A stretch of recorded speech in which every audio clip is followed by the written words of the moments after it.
Irmãos, Paulo ele foi, sem dúvida, um dos maiores servos do Senhor Jesus de todos os tempos.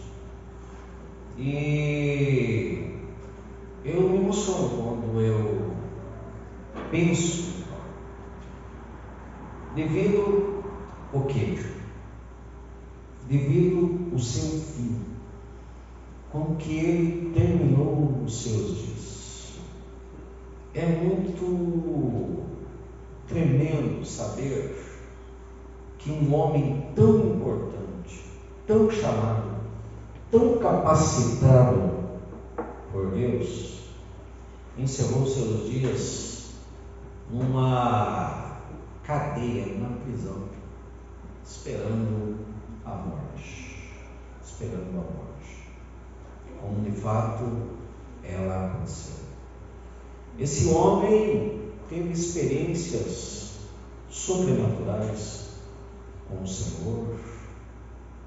Esse homem, ao meu ver, maior teólogo da igreja, sem dúvida, o maior plantador de igrejas, o maior evangelista, o maior missionário, o maior escritor do Novo Testamento, um homem extremamente capacitado para fazer o que ele fez, um homem muito inteligente, um homem intelectual, muito culto e muito sábio. Uma das maiores virtudes de Paulo foi a humildade. Ele se considerou o mínimo de todos os santos, ele se considerou o principal dos pecadores, ele se considerou o menor dos apóstolos. Existem tantas vaidades nesse sentido hoje em dia, acerca até mesmo desse chamado de apóstolo. Mas Paulo, ele se considerou o menor dos apóstolos e tinha plena noção das suas misérias. No entanto, declarou lá em Romanos 7:24: miserável homem que eu sou, quem me livrará do corpo dessa morte? Então, Paulo ele tinha plena consciência da sua realidade humana, e é por isso que de forma nenhuma ele se vangloriava por tudo aquilo que ele era e por tudo aquilo que ele representou para a igreja. Não, ele sabia das suas limitações, ele sabia das suas fragilidades, e ele tinha uma luta veemente contra a sua própria natureza, contra a sua própria carne. No entanto, há um espinho que é misterioso para a igreja do Senhor, e Paulo considerou esse espinho como um mensageiro de Satanás.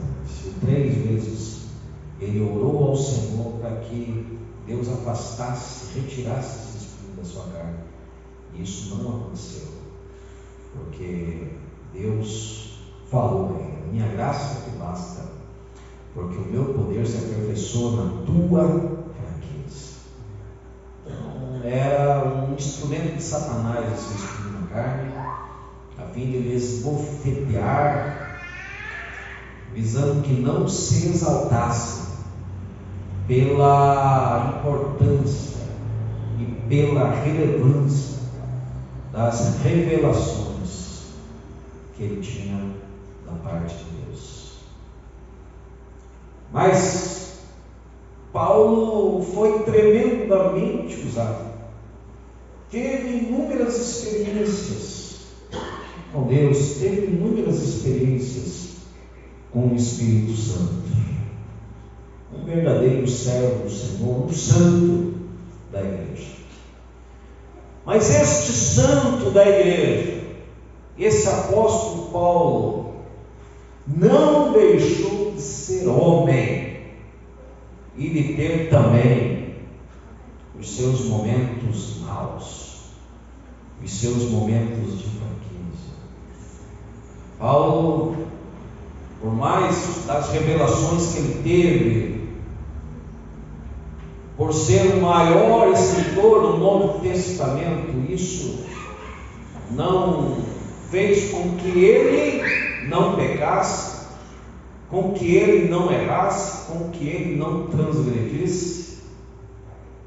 Enfim, atravessou por muitos momentos estreitos, atravessou por muitas dificuldades e errou muitas vezes,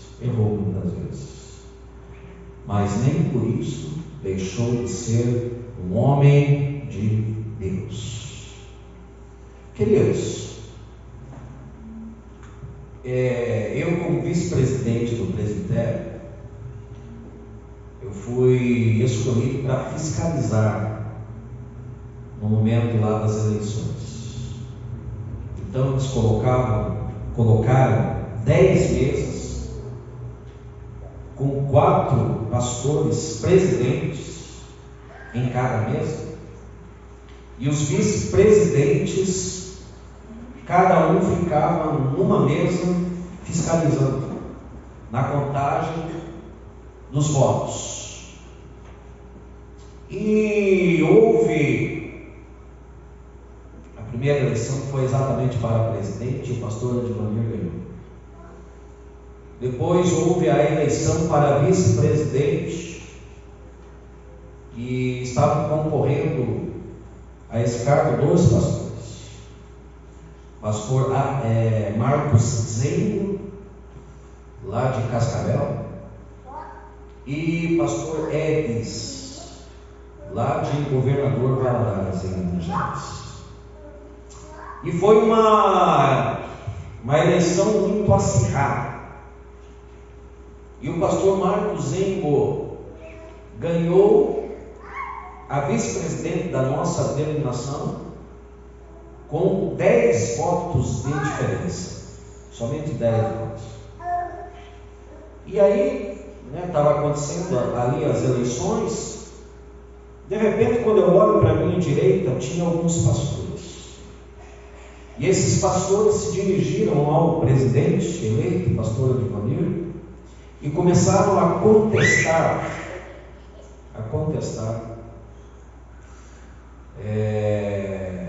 a questão da contagem dos votos, acerca da vice-presidência, e esses pastores queriam que houvesse uma recontagem dos votos.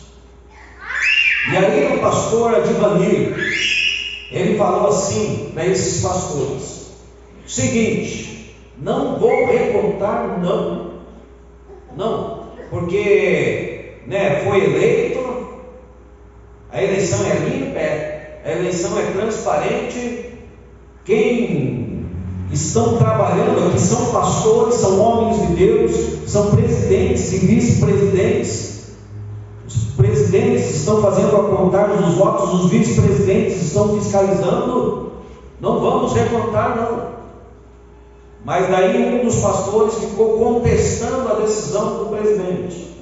Não, mas em qual fundamento o senhor não quer, o senhor está se baseando para não fazer uma recontagem dos votos? Não tem fundamento nenhum. Não, mas nós vamos para as normas. Não vamos para as normas coisa nenhuma. Não vamos recontar, não, vai atrapalhar as eleições, vai tirar tempo da coisa, vai causar um alvoroço, e aqueles homens rebatendo, se opondo ali à decisão do presidente. De repente o presidente perdeu. Não vamos recontar, e pronto, e sai de perto de mim. Ele se dirigiu a um dos pastores: sai de perto de mim. E esse pastor ficou ali: não sai, e ninguém vai me tirar. Mas o presidente: sai de perto de mim, tire esse homem aqui de perto de mim. E eu ali, gente, assistindo a 2 metros de distância. E eu fiquei assustado. E de repente um pastor que eu conheço também, que não sei aonde eu pastoreio, é aqui no Paraná, ele se interpôs entre o presidente e esses, uns 3 pastores que estavam querendo a recontagem dos votos, e falou assim: ninguém vai engrossar com o presidente aqui não, e se tiver que engrossar, vai ser comigo aqui a peleja, vai ser comigo. Gente, e uns poucos pastores ali, tinha 1.200 homens aqui, presbíteros e pastores, num auditório, 1.200. E nós ali pertinho assistindo tudo isso. E de repente, esse pastor que estava mais exaltado, alvoroçado lá, querendo a reportagem, aí alguns vieram e conseguiram levar ele para um canto lá, e ficaram conversando com ele, e aí foi se acalmando a situação. Mas eu confesso que eu fiquei perplexo com esta situação, e eu fiquei admirado pela atitude do presidente. Aí você pode pensar, esse homem de Deus, ele deveria agir assim ou não? Talvez você pense, ele não deveria ter agido assim. Ou talvez você pense, ele poderia sim ter agido assim. É uma atitude que assusta qualquer um. Por exemplo, eu nunca cheguei num patamar assim, desde que eu estou na igreja, de me exaltar com uma pessoa desse tamanho, desse jeito, a ponto de dizer: sai de perto de mim, ou tira essa pessoa daqui, ou ficar tão alvoroçado a ponto de quase partir a vida de fato com uma pessoa. Nunca aconteceu isso, nunca. Já tive, claro, algumas discussões, mas tudo no limite. Tudo no limite. E assim, queridos, eu fiquei meio abalado com aquilo. Só que daí, quando tiraram aquele pastor, o presidente ficou ali a poucos metros de nós, e tinha eu e mais uns 2 pastores, e ele veio justificar: não vou contar, porque a mesma coisa que ele já tinha falado, porque aqui quem está fazendo a eleição são pastores, são homens de Deus, são homens sérios, são presidentes e vice-presidentes, está tendo lesura aqui, tudo na honestidade, e não teria como saber se alguém era de um ou de outro, não teria como saber, porque eu votei no que ganhou. Eu votei no pastor Marcos Zeiro, votei no que ganhou. Só que ali, fiscalizando com toda certeza, tinham pastores que votaram no outro pastor lá de Minas Gerais, e tinha uma fiscalização nata. E aí morreu por aí. Mas você pode pensar, o pastor, o presidente agiu na carne. Eu acho que, gente, nós devemos respeitar as nossas limitações. E todo mundo está sujeito a isso. Claro que precisamos nos cuidar para que não cheguemos num patamar como esse. Claro, é óbvio. O próprio apóstolo Paulo, ele declarou assim, que no que depender de nós precisamos ter paz com todos os homens. Romanos 12, 18. No que depender de mim, eu preciso me esforçar. Mas nem por isso não vai me isentar de repente, por um momento, eu perca. E que nem diz o outro, desça no salto. E isso, amados, aconteceu com quem? Com Paulo e com Barnabé, porque eles quase entraram em vias de fato, por uma causa e por alguém. O Marcos abandonou eles numa viagem missionária, Aí, em outra viagem, o Barnabé queria levar novamente o Marcos e o apóstolo Paulo se opôs. E por causa disso, houve não uma pequena discussão entre eles. Isso dá a entender que houve uma discussão muito forte entre eles, a ponto de quase chegarem em vias de fato. Mas isso não aconteceu. Mas, gente, homens de Deus brigaram.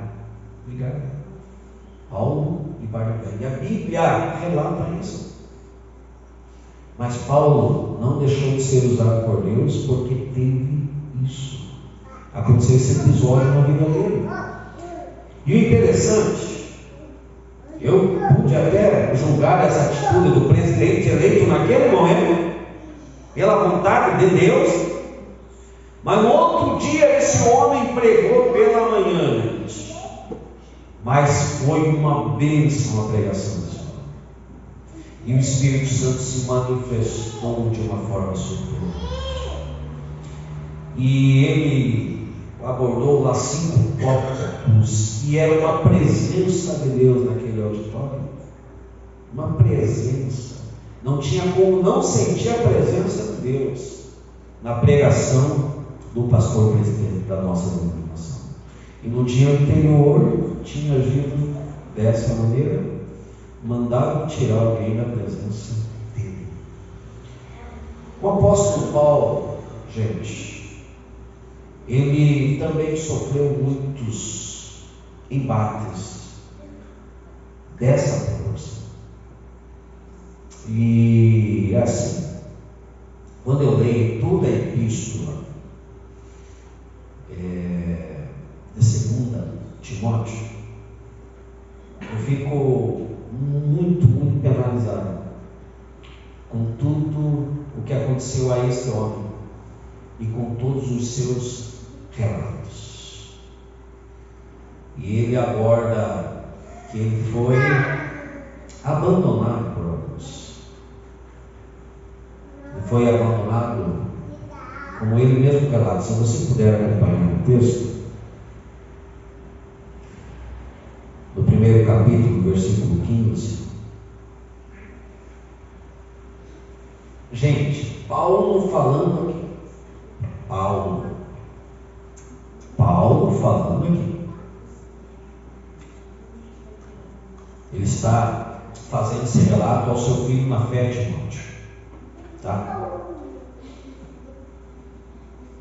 No versículo 15, olha o que esse homem de Deus declara: bem sabes isso, que todos os que estão na Ásia se apartaram de mim. Muitas vezes nós, pastores, nós ficamos tão tristes, tão arrebentados com pessoas que nos deixam, com pessoas que nos abandonam, com pessoas que saem da igreja, com pessoas que vão embora sem motivo nenhum, aparentemente, simplesmente não aparecem mais. E a gente fica frustrado, e a gente fica arrebentado, e a gente fica pensando: onde foi que eu errei? Porque sinceramente, nós queremos que todos continuem, que todos perseverem, que ninguém saia do nosso aprisco. Esse é o desejo. Mas, queridos, Paulo, ele declarou aqui: bem sabes isso, que todos os que estão na Ásia se apartaram de mim, entre os quais estão Fígelo e Hermógenes. Paulo, um homem, também está lidando com outros homens, tão fracos e limitados como ele. Essas coisas, infelizmente, acontecem. Se aconteceu com esse grande homem de Deus, por que não pode acontecer com o pastor? Se você olhar hoje para a igreja, aqui, nesse contexto, você pode pensar: onde está aquela pessoa? O que aconteceu com aquela pessoa não está vindo?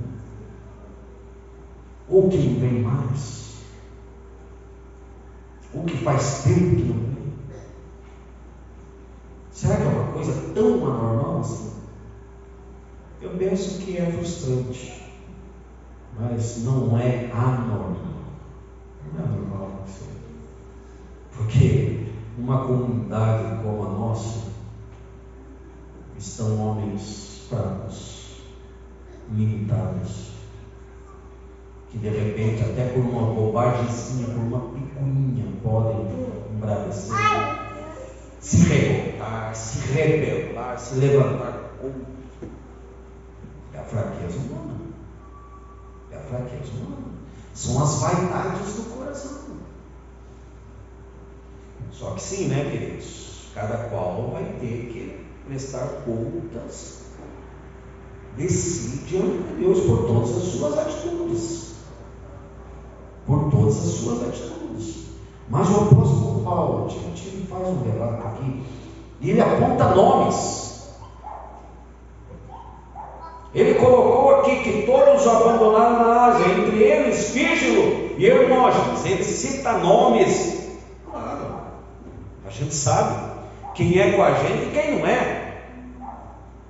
A gente sabe quem está junto e quem não está. A gente sabe com quem pode contar e com quem não pode contar. A gente sabe. Eu poderia citar nomes. Paulo citou. E Paulo está fazendo um relato aqui.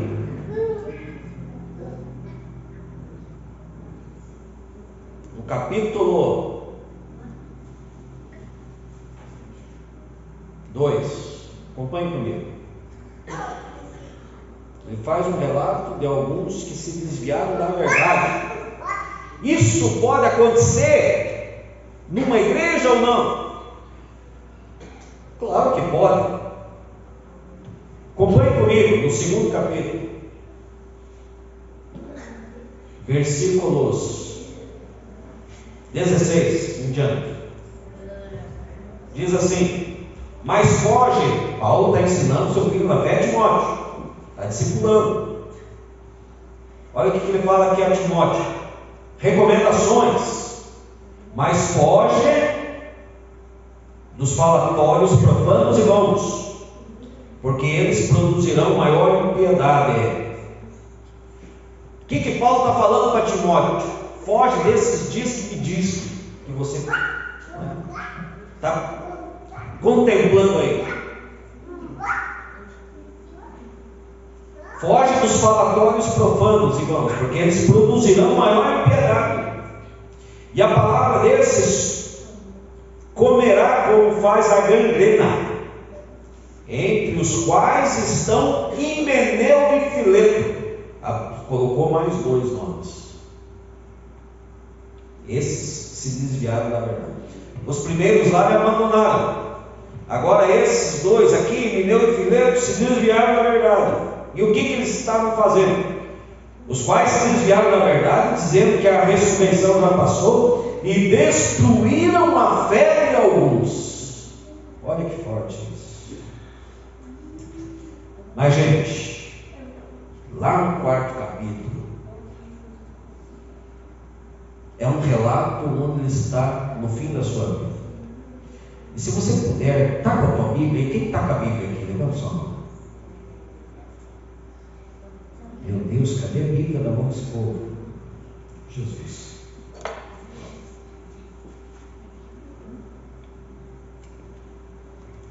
Segunda Timóteo. Recomendações finais de Paulo a Timóteo. Quase no fim da sua vida. Olha o relato do Senhor. A partir do versículo 9, capítulo 4, a partir do versículo 9, ele diz assim: procura vir ter comigo depressa. E ele cita mais um nome, porque Demas me desamparou, amando este mundo presente. O Demas se tornou mundano e acabou desamparando Paulo. E partiu para Tessalônica. Aí ele faz mais uns relatos de alguém alguns que lhe deixaram, crescente para a Galácia, Tito para a Dalmácia. Olha o relato desse homem, gente, do maior escritor do Novo Testamento, o maior missionário. Olha o relato desse homem. Só Lucas está comigo. E aí esse Marcos, que causou a briga entre ele e o Barnabé, ele está pedindo para trazer esse Marcos de novo. Isso é uma evidência que houve uma reconciliação entre eles. E ele pede para Timóteo: toma Marcos e traze-o contigo, porque ele me é proveitoso no ministério. E Tíquico enviei a Éfeso. A capa que deixei em Troa, no carro, quando vieres, traze contigo, e também os livros, especialmente os pergaminhos. Aqui ele vai citar mais um nome, e eu vou quase finalizar essa palavra. Ele vai falar de um tal de Alexandre. Alexandre, o latoeiro, me causou muitos males. E ele dá uma palavra assim, acerca da retribuição de Deus em relação ao Alexandre. Ele declara assim: o Senhor lhe recompense segundo as suas obras. Porque Deus vai recompensar cada um segundo as suas obras. Ele coloca Alexandre na presença de Deus. O Senhor lhe recompense segundo as suas obras. Aí ele faz uma recomendação a Timóteo. Ele diz assim: tu guarda-te também dele, porque ele resistiu muito às nossas palavras.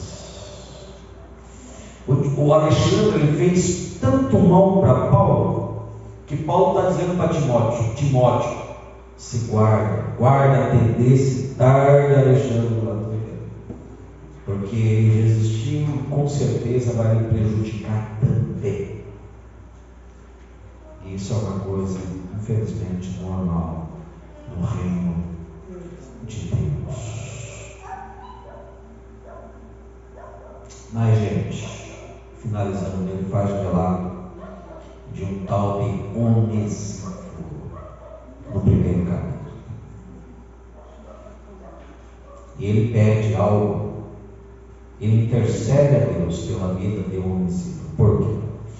Volte ao primeiro capítulo e diz assim: o Senhor conceda, primeiro capítulo 1:16, o Senhor conceda misericórdia à casa de Onesíforo, porque muitas vezes me recriou e não se envergonhou da minha cadeia. Ao mesmo tempo que ele cita nomes de pessoas que lhe causaram mal: Fígilo, Hermógenes, Himeneu, Fileto, Demas, Alexandre Latoeiro. Por outro lado, ele cita sim, que lhe abençoou, porque lhe deu ânimo. Muitas vezes saía de Éfeso e ia até Roma visitar Paulo na cadeia. Recreou Paulo, talvez fazia Paulo rir, mesmo estando preso. Fortaleceu Paulo, deu ânimo a Paulo. Gente, isso é muito importante na vida cristã. Muitas vezes nós sentimos falta disso, esse apoio, essa ajuda mútua, esse lutar em unidade. Alguém que realmente ajude você a carregar o fardo. Jesus Cristo é o exemplo maior de alguém que tem essa disposição. E amados, nós só estamos de pé ainda, sustentados, porque o Senhor Jesus tem ajudado nós a carregarmos o fardo. E Ele fez esse convite. Ele declarou assim: vinde a mim todos os que estáis cansados e sobrecarregados, e eu vos aliviarei. Jesus ele quer ajudar-nos a carregar esse fardo. E olha, gente, Ele tem feito isso. E no entanto, é por isso que nós estamos aqui. É por isso. É porque Jesus tem pelejado por nós. É porque Ele tem ministrado sobre nós a sua graça.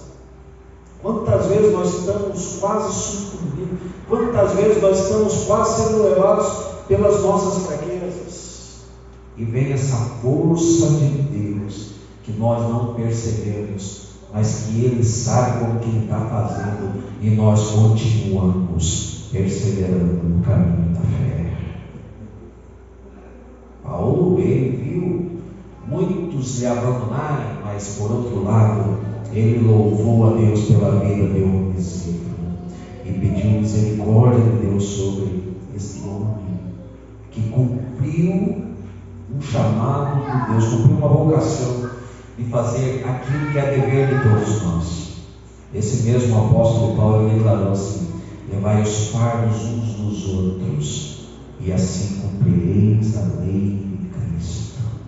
Nós temos esse chamado, e se nós não fazemos, é por negligência nossa, é por fraqueza, é por fracasso, ou talvez até por não querer fazer, por endurecer de fato o coração, né? Por diferenças, por vaidades, por invejas, por picuinhas, por bobagens.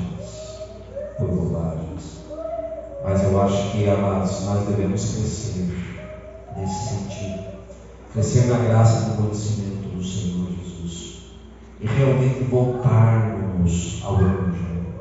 Eu não gostaria de ter o meu nome relatado aqui com o nome de alguém como Fígelo, né? Ou como Hermógenes, ou como Himeneu, ou como Fileto, ou como Demas, ou como Alexandre. Não, eu gostaria de ter o meu nome relatado como um Onesíforo, alguém que realmente cumpriu aquilo que Deus lhe designou, a fim de que ele fizesse, né, a coisa certa. Amém, igreja? Vamos nos colocar de pé e vamos pedir a graça de Deus nesse